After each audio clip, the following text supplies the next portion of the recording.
নমস্কার দর্শক বন্ধু, আগামীকাল বঙ্গাব্দের 28শে মাঘ 1430, ইংরেজির 12ই ফেব্রুয়ারি 2024 সোমবার।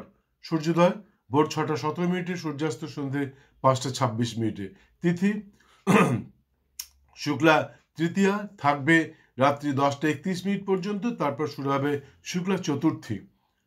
কালবেলা সকাল 7টা 41 মিনিট থেকে বেলা 9টা 5 মিনিটের মধ্যে, বারবেলা দুপুর 2টো 29 মিনিট থেকে বিকেল 4টে 3 মিনিটের মধ্যে, এবং কাল রাত্রি 10টা 18 মিনিট থেকে রাত্রি 11টা 52 মিনিটের মধ্যে থাকবে কাল রাত্রি। আগামীকাল সূর্যোদয় থেকে রাত্রি 10টা 31 মিনিট পর্যন্ত যোগিনী থাকবেন অগ্নি করে, তারপর চলে যাবেন নৈঋত করে। দর্শক বন্ধু, আগামীকাল যারা শুভ কর্মানুষ্ঠান করতে চান তাদের উদ্দেশ্যে বলছি, আগামীকালের শুভক্ষণে আপনারা দীক্ষাদান, দীক্ষা গ্রহণ, ঔষধকরণ, ঔষধ সেবন, গাত্র হরিদ্রা, আবরাণ্য, পূর্ণাহ, বিপন্নারম্ভ, বীজ বপন, বৃক্ষাদি রোপণ, হলপ্রবাহ, শিল্প আরম্ভ, কারখানা আরম্ভ, রত্ন ধারণ, নাট্য আরম্ভ, দেবতা গঠন, দেবতা প্রতিষ্ঠা, নৌকো প্রতিষ্ঠা, নৌকো চালন, নৌকো যাত্রা, বিক্রয় বাণিজ্য আরম্ভ, ধান্য ছেদন, ধান্য বৃদ্ধিদান, ধান্য নিষ্কামন, জলাশয় প্রতিষ্ঠা, কুমারী নাসিকা বেদন, উপনয়ন অর্থাৎ পৈতে ইত্যাদি অনুষ্ঠান সম্পন্ন করতে পারেন। আশা করি অবশ্যই সফল হবেন। এবং রাত্রি 7টা 34 মিনিট থেকে রাত্রি 10টা 18 মিনিটের মধ্যে কন্যা ও তুলা লগ্নে সুতোই বুকাব যোগে বিবাহ অনুষ্ঠান সম্পন্ন করতে পারেন।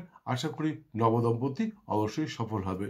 বন্ধু, আমি সর্বপ্রথম বলে থাকি নির্দিষ্ট দিনে জন্মশিশুটির রাশি, নক্ষত্র, বর্ণগঞ্জন ইত্যাদি। যারা দেখছেন তারা তো এক্ষুনি জানতে পারবেন যে আজকে আগামী দিনে, আগামীকাল যে শিশুটি জন্মাচ্ছে, কখন জন্মালে তার কি রাশি, কি নক্ষত্র, কি বর্ণ, কি গণ ইত্যাদি হবে, সেটা তো আপনি জানতে পারবেন। কিন্তু যদি আপনার সন্তান 2 বছর, 5 বছর, 10 বছর, 20 বছর আগে জন্মে গেছে, বা আপনি নিজে আপনার রাশি ইত্যাদি জানেন না, তাহলে স্ক্রিনে দেওয়া নাম্বারে আমাকে একটি ফোন করুন। আপনাকে এক পয়সাও দিতে হবে না। আপনাকে দিতে হবে শুধু আপনার জন্মের দিন, তারিখ, মাস, বছর, স্থান এবং সঠিক সময় বৃত্তান্ত। কিছুক্ষণের মধ্যে আমি বলে দেবো আপনার কি রাশি, কি নক্ষত্র ইত্যাদি।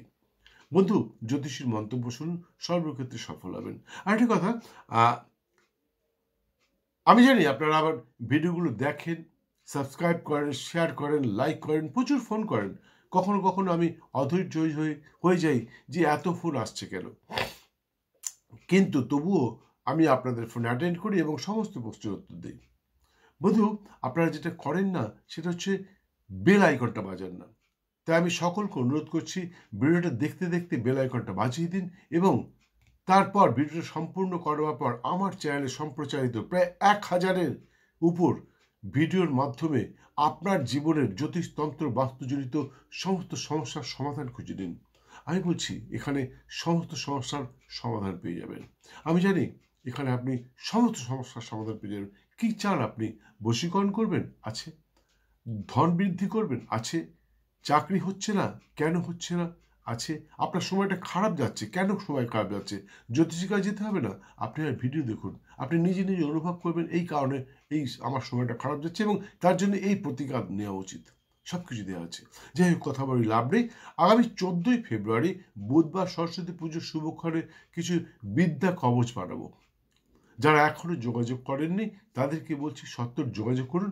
আমি সবাইকে বিদ্যা কবচ দেবো, তবে আসতে হবে।